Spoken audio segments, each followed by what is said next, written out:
Hey, DeRacers. So today what we want to do is talk about the event that DeRace is hosting, the Summer Mile event. They have just recently been promoting this on Twitter and Discord, and this is pretty exciting because it seems like they have coordinated a lot with Dirk Army, Brad specifically, to really understand a good competition structure. So today, especially for those that have not competed in Dirk Army, we wanted to go over this, talk about the event, so that way you have a solid understanding of what's going on, where to submit, and just really the rules. Yeah, I'm really excited to see that DeRace is diving into what I would consider to be more of an actual event. This one is less about just randomly winning a race that you register for, but instead a little more strategy involved. And it's nice to see those worlds coming together. Things that the Dirk Army's done in the past, we're now starting to see DeRace get involved with, and those two worlds are colliding. So I'm really excited to talk about the Summer Mile. Now, something to know about this, I'm going to jump towards the end, is that the qualifier of this event. So looking down here, today is the 7th of July. So this event technically starts in 3 days, and then it's going to go close to the end of the month. And what the focus on is going to be running your horse only on turf. Now, of course, there are 14 different furlong options on turf, and then there's also the 2 different brackets. The focus here is you want to run your horse on probably a lot of different turf, and you're trying to find a specific distance on turf that your horse is exceeding. And what the point about this one is, to score well is going to be utilizing a metric called the weighted win rate. So what we want to do is talk a little bit about weighted win rate here. You want to dive into that one for me? Yeah, so weighted win, I mean, the easiest way to think of it is what your horse is actually doing on the track. If it wins first place, you get a full 100%, right? You won, so we're giving you 100% of the win. If you get second, you get 60% of that win. It's saying, hey, you got really close, but it's not quite a full win. And if you get third place, you get 30% of that full win.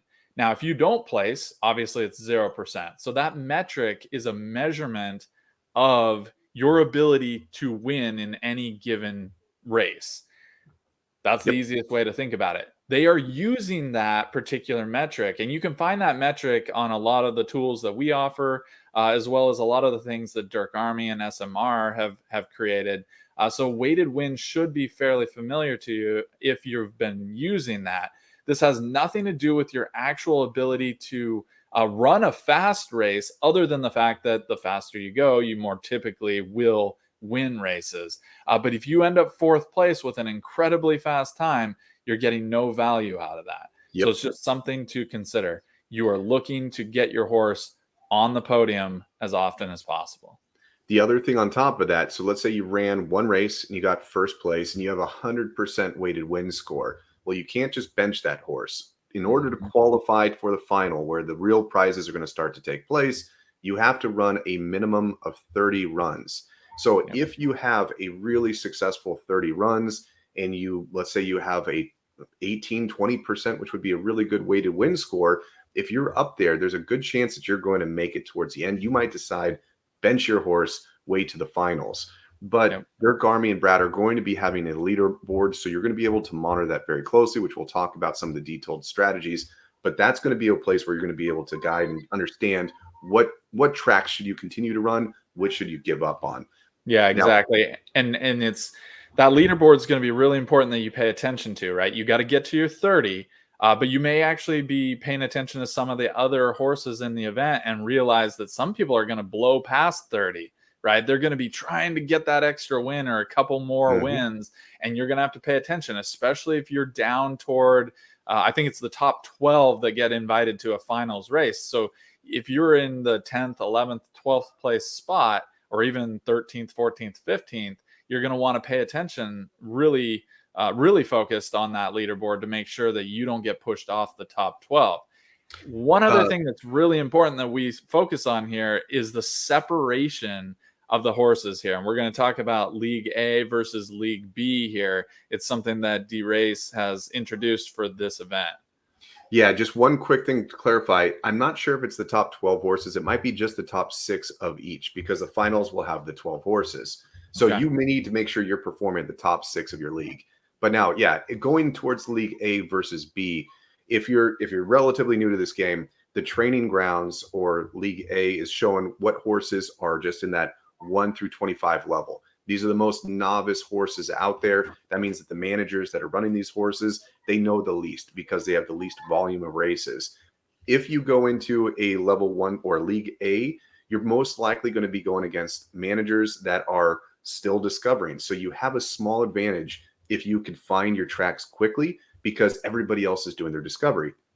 Whereas if you go to League B, all of these people have ran their horses quite a few times and they most likely already know what tracks are going to be desired. So League A is going to have a totally different strategy than League B. And then League B are going to probably be more fierce competitors because these are more experienced horses. So depending which league you want to get your horses into in time is going to be a very important part of the strategy. Yeah, League A versus B is really interesting. To me, I don't necessarily agree that it's going to be the better horses in League B. I mean, I think it's tough because there's some really good horses who are only sitting in that 26 to 50 levels, right, for League B. But there's also, a lot of the really good horses have leveled out of that, have moved beyond. So you're talking about someone who maybe in the last month discovered, or last couple months discovered, that their horse is actually decent on turf and has only decided to level up a handful of levels and gotten past 26 or into 26 to 50 that are going to be your stiffest competition. Otherwise, you're talking about maybe a 26 to 50 horse that's good on like one track, right? Yeah. Like I might have a few of them that are sitting in that range. I've largely benched them, but hey, maybe they can run a turf 7 or something. Yep. And it's like, that's where we start getting into some of the strategy side of this event, particularly in regards to horses that may not even be registered for the event. True. Something we'll be talking about in a minute as well. Yeah, at the top of the screen, we're showing, and we're barely even touching on this, but DeRace is adding 2,300 Dirk, 42,000 Sugar Cubes, a rare NFT, and then a Gen 1 Appaloosa. So there's going to be a lot of different prizes. There is a $15 USDC registration fee, which that money is going to also be turned into prizes. And since you and I have competed like on almost every single event ever, for the people that are less experienced, just know that you're going to be going against a lot of strategy. It's a lot of fun. And we want to make sure that everybody has a good chance to compete and enjoy this. So that's why we're trying to bring in now a little bit more of the strategy that comes from veteran players, because when you bring in extra prizes, you bring in a lot more interest. So the next thing to bring up too is keeping in mind weighted winning is so important. The next topic we should bring in is naked and equipped are both qualified when it comes to running in the qualifiers. And that is also a very important strategy to consider. Yeah, if you think about it, your horses typically are not going to be equipped. We just don't see equipped races filling that often. But you're also just talking about needing the best gear at any given level as you move up, right? When we think about those early young juvenile horses, right? They're in the levels 1 through 25. Typically, they're going to be running training grounds races that are not equipped. So you're not having to think about equipment races. But for those 26 to 50 horses, especially as they get up close to 50, you might want to consider running your horse equipped to try to pick up wins against, well, people that aren't prepared to put as good of equipment on their horses, and or people that are desperate to get the race count they need, who are just throwing them into as many races as possible, possibly not doing as great in terms of equipment. So it's something to consider.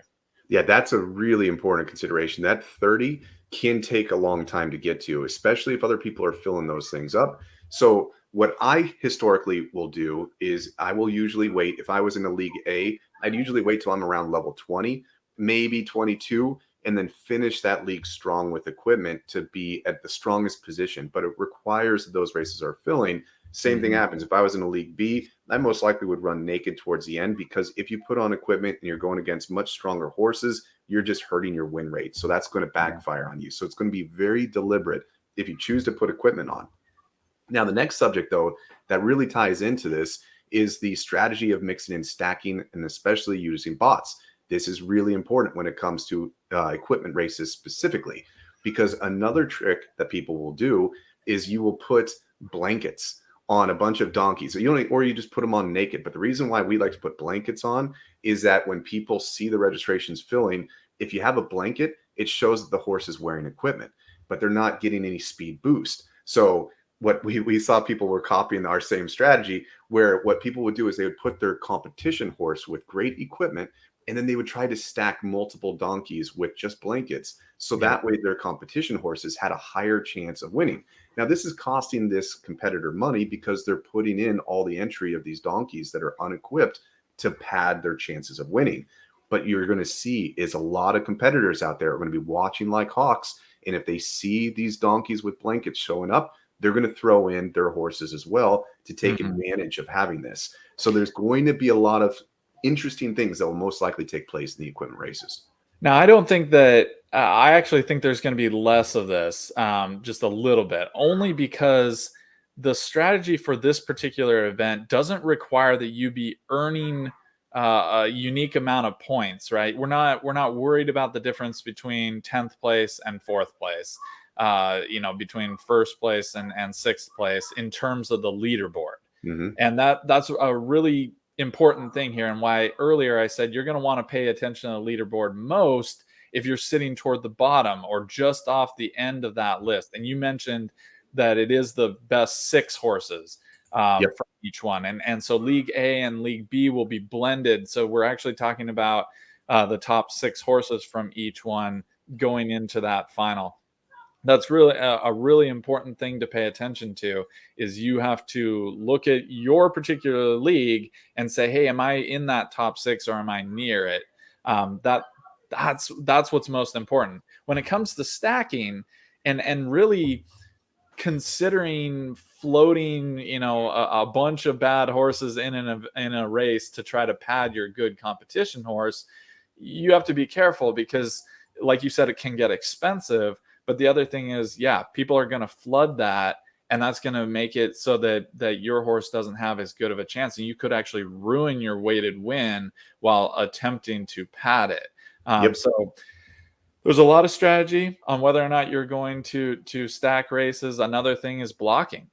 I Yep. mean, let's talk about blocking for a minute here. I mean, there's 2 ways to look at blocking. Blocking can be me, I'm not in the competition. I recognize that someone's stacking their races, and I throw in 2 or 3 really good horses to try to block you from getting on that podium. That's something that me defensively blocking is paying attention to. But there's also other ways to block, right? Absolutely. Well, one of the things I like about blocking in this one is that the fact that the registration to this event, what's unique about this event is you do not have to pony up and pay the registration to start. Instead, you'll notice that racing starts immediately on the 10th, but the registration, I believe, is due on the 23rd. Is that correct? You have through the 23rd, but you still have to pay before they will put you into a league and say that you are designated to go there. So So you you're don't not get any allowed of your to run. scoring. Correct. Okay. Your scoring doesn't start until you are registered. But Okay. you do have through the 23rd. It just means that you have a tighter window to get your That 30 races done. So that makes sense. Okay, so I was misunderstanding that one. So then it makes sense to register soon, especially if you're not Mhm. taking advantage of a bot. So that way you could have the time to really dial this thing in, because you might need to go over 30 if your weighted win is Yep. hard. Now, when it Yep. comes to blocking, blocking is a huge part of this strategy from other previous tournaments that we've seen, where if you're in the top 6, especially if you're in that 7th position, that 7th position person is really gunning for 4, 5, and 6 because they're going to be the easiest ones to push out. So those people are going to start monitoring when they race, where they're in position, and then they're going to start to try to find horses that are not competition horses to go into those specific races where that person is showing up. And Yep. they're going to do their best to try to make it so that their horse appears in the podium, making it less for those competition horses to get there.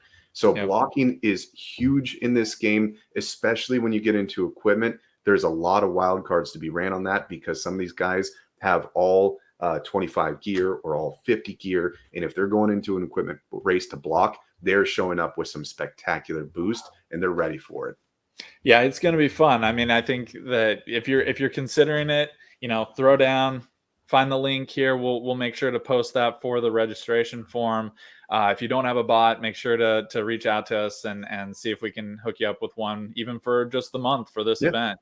Feel free to just try it. It's It's very easy to set up your horses and get them running on all those turf tracks and getting registered. And the other thing is, it's 15 USDC. Like, try it with one horse, get involved in the event, see what it's like to go up against other competition, knowing that there's a massive prize pool. So that's all I have to say. Yeah, same, guys. Links and everything will be in the description, but you can see our Discord, and you have us on Twitter. So yeah, if you have questions, if you need access to a bot, this is something fun. If you have not competed in events like this is where this game becomes very entertaining.